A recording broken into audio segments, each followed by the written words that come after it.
un podcast de Cooperativa. Este es un podcast sobre historias que suceden delante y detrás de la pantalla, sobre las personas que hacen películas, las personas que las ven y las personas que las sueñan.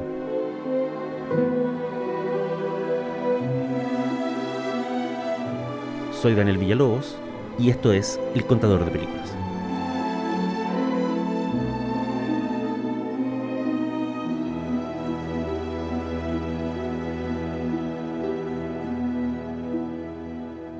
Esto es El Contador de Películas y la historia de hoy se llama Los Niños Perdidos.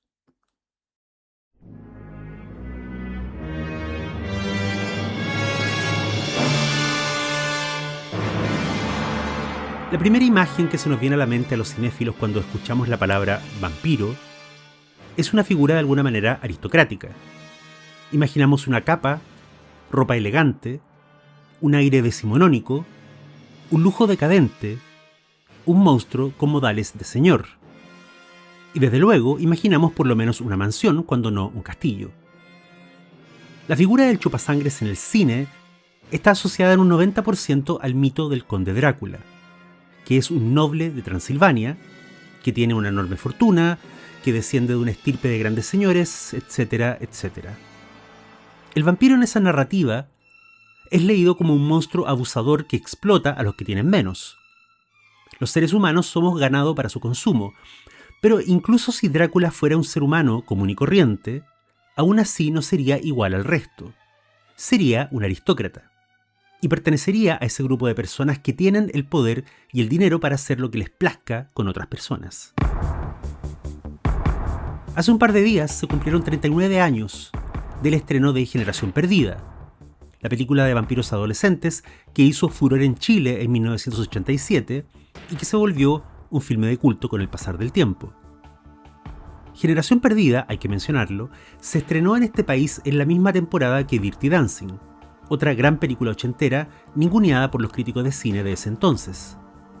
Los dos títulos apuntaban al público juvenil. Uno lo hacía desde el terror y la aventura, el otro desde el romance y el baile. Pero además comparten otro elemento. Ambas son historias donde la clase social y la pobreza eran centrales. Patrick Swayze hace clases de baile y enamora señoras en ese resort de los años 60 porque es un chico pobre que necesita con urgencia el dinero. Su romance con la protagonista es tortuoso y está destinado a apagarse porque él es un pobretón con buena pinta, pero con un futuro acotado, y ella es una chica de buena familia que tiene todo el futuro por delante. En Generación Perdida, el tema de la ausencia de dinero es clave desde la primera escena. Los chicos Emerson, Michael y Sam, llegan a vivir a la derruida casa de su abuelo en ese pueblito costero porque su madre Lucy no tiene un solo peso. Divorciada y cesante, Lucy arrastra a sus dos hijos a vivir de allegados a Santa Clara porque sus opciones son nulas. El nombre original de Generación Perdida es The Lost Boys, los chicos perdidos, que en inglés es una alusión directa a la pandilla de niños que vivían con Peter Pan en la isla de Nunca Jamás. La alusión en su origen venía del hecho de que los niños perdidos de Peter Pan nunca envejecen, cualidad que comparten con los vampiros. Pero además, los niños perdidos no tenían nada. Vivían a la sombra de Peter Pan, que les daba alojamiento y comida hasta que se cansaba de ellos. Lo importante es esto. Generación Perdida no apareció en el vacío. Aunque la imagen actual del cine de entretenimiento de los 80 sea la de películas vacías, desechables y con discursos conservadores, muchos de los títulos de esa década en Hollywood tenían más de una lectura o una intención. Los que fuimos espectadores infantiles de esos filmes no lo advertimos entonces, pero el cine de los 80 estaba plagado por ecos del miedo a la pobreza. En plena década de la fiebre yuppie, en los años del derroche, el lujo idiota, la cocaína y los aviones privados, el otro extremo de la vida, el mundo de los que vivían al borde de la indigencia, nunca salió de la pantalla. ¿Qué tienen en común los protagonistas de La Ley de la Calle y The Outsiders, el díptico ochentero que Francis Coppola dirigió a partir de las novelas de C.H. Hinton? Que son muchachos adolescentes que odian el sistema y que son tajante, desesperadamente pobres. Quedas detenido. Pon las manos sobre el coche. Pon las manos sobre el coche y separadas. ¿Por qué el sheriff, interpretado por Brian Dennehy, quiere impedir que John Rambo se detenga en su pueblo? Porque lo ve y de inmediato lo identifica como lo que es: un tipo sin rumbo ni destino, un vagabundo, un hombre sin $1 en los bolsillos. Las aventuras del excomando luego se convertirían en peripecias de superhéroe hasta bordear el ridículo. Pero en esa primera película de la saga el mensaje es obvio. El país por el que John Rambo fue a pelear a Vietnam ahora lo desprecia, porque es un soldado traumado, taciturno y rebelde, pero sobre todo porque es un soldado pobre. ¿Por qué en Karate Kid? De Karate Kid, Daniel LaRusso llega a vivir a ese barrio de Los Ángeles desde New Jersey, porque su madre viuda está buscando mejores horizontes laborales y la plata no abunda. ¿Se da cuenta del gran error que ha cometido? ¿Y de qué se trata Gung Ho? Esa comedia olvidada que Ron Howard dirigió en 1986 y que es una de sus mejores películas. Gung Ho se trata de un ejecutivo de una fábrica de automóviles, interpretado nada menos que por Michael Keaton, que debe engañar y seducir a los vecinos de su pueblo para que no vean la realidad, que el negocio local ha caído en manos de empresarios japoneses y que muchos trabajos van a desaparecer. El mismo año que se estrenó Generación Perdida, apareció también una película de John Sayles llamada Matewan. Inspirada en hechos reales, la película de Sayles contó una historia muy incómoda de recordar. Era sobre la saga de los mineros del carbón en Virginia en los años 20, cuando los trabajadores que intentaron crear un sindicato se enfrentaron no solo al acoso de la empresa y a la violencia de sus matones, sino también a los inmigrantes que los jefes habían traído para reemplazar a los sindicatos y romper así la huelga. Los hombres que llegaban solo querían ganar algo de dinero para comer. Sin embargo, estaban siendo usados como herramientas antisindicales por los dueños de la mina. Los mineros no querían luchar contra los inmigrantes, pero si los dejaban entrar a las faenas, todo el esfuerzo de la huelga no serviría de nada. Matewan es una de las películas más finas y valientes que se hayan hecho sobre el conflicto de la clase trabajadora en Estados Unidos. 1987, recordemos, fue el año de taquillazos como Los Intocables, Atracción Fatal y Tres hombres y un bebé. En ese contexto, Matewan pasó muy colada y fue redescubierta muchos años más tarde. ¿Y qué tiene que ver el filme de Sayles con Generación Perdida? Lo que conecta ambas películas, me parece, es la desesperación. Retrocedamos un poco. En un principio, Generación Perdida iba a ser una comedia de aventuras infantiles. Los vampiros serían niños de 12 a 13 años y sus contrincantes iban a ser pequeños de 8 a 9 años. El director ideal para ese proyecto en ese momento era Richard Donner. ¿Por qué? Porque Donner venía de hacer Los Goonies. ¡Mickey, vámonos! ¿Y de qué se trata Los Goonies? Bueno, de una pandilla de niños que se lanzan a la búsqueda del tesoro de un viejo pirata y en el camino se hacen amigos de un señor con una cara muy extraña.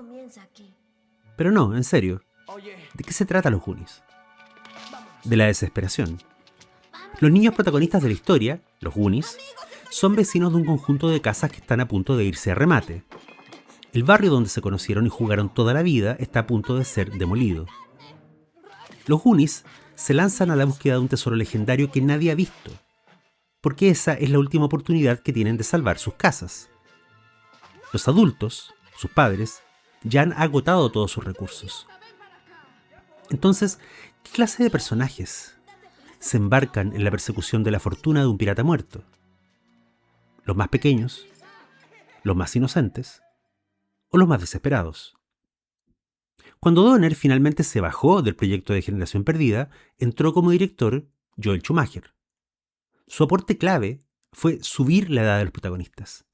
Uno de los hermanos Emerson sería un adolescente hecho y derecho, y los vampiros ya no iban a ser niños de 12, sino más bien muchachos de 18 o 20 años.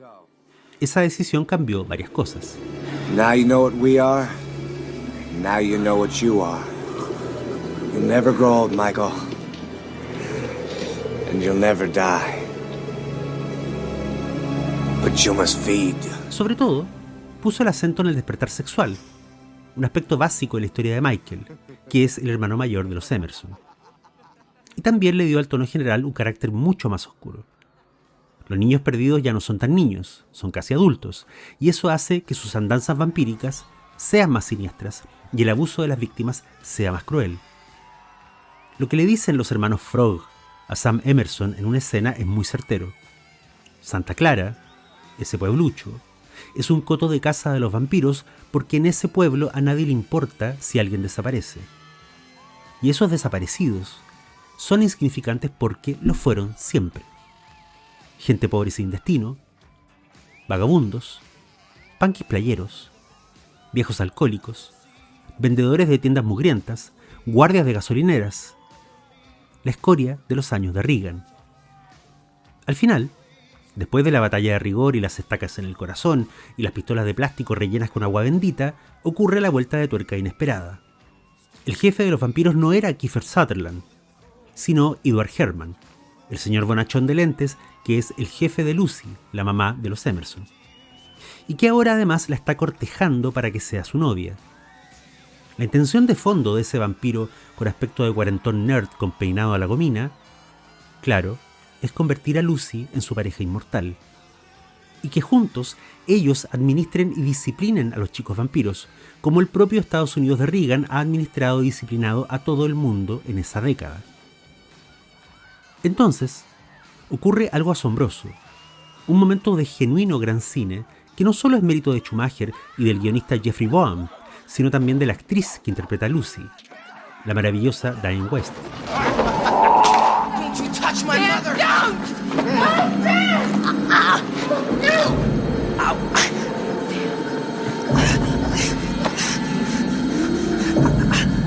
Don't fight, Lucy. So much better if you don't fight. Mom!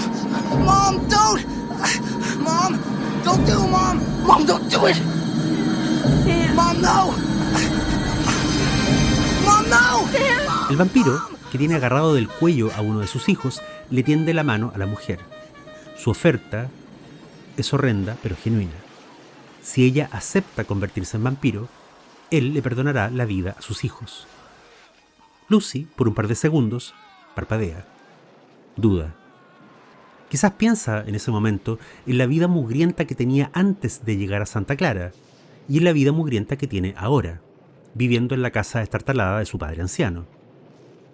Lo único bueno que le ha sucedido a esa mujer desde que se mudó a ese lugar es que encontró un trabajo y un hombre gentil que le invitó a cenar. Y ahora resulta que esas dos cosas formaban parte del plan de un monstruo. Por otro lado, parece pensar ella en la escena, en ese contexto, en ese pueblo, en esa clase social. ¿Es tan terrible ser la pareja de un vampiro? ¿Es tanto peor que ser una mujer divorciada y cesante con 2 hijos en la Norteamérica de los yuppies? La decisión es imposible.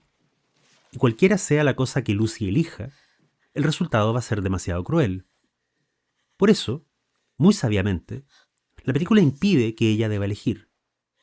Antes que algo ocurra, su padre salva el día, ingresando a la casa a bordo de su auto para empalar al vampiro jefe contra la pared, como un Van Helsing de pacotilla. Lucy ha sido rescatada. El momento de cruda realidad se ha esfumado y estamos de vuelta en la aventura de los muchachos cazadores de vampiros. Mientras los Emerson se abrazan, ese par de emprendedores natos que son los hermanos Frog se hacen la pregunta de rigor. ¿Cuánto deberíamos cobrarles por este trabajo?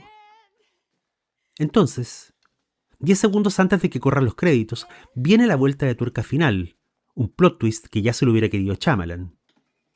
El abuelo de los chicos, el padre de Lucy, el viejo chiflado que toda la película pareció completamente ausente e ignorante de lo que sucedía alrededor suyo, coge un refresco y dice: una cosa siempre me molestó de este lugar. Tanto maldito vampiro. Fin. Créditos. Entra el cover de los Doors. El viejo está hablando de los chupasangres nocturnos, por supuesto. Quizás él mismo fue, en los viejos tiempos, un matador de monstruos como los hermanos Frog. Pero también está hablando del país, de los yuppies, del gobierno rapaz, de los billonarios sin corazón, de los que se robaron todo y no dejaron nada. Vampiros. malditos vampiros. Esos fueron y siguen siendo la verdadera generación perdida.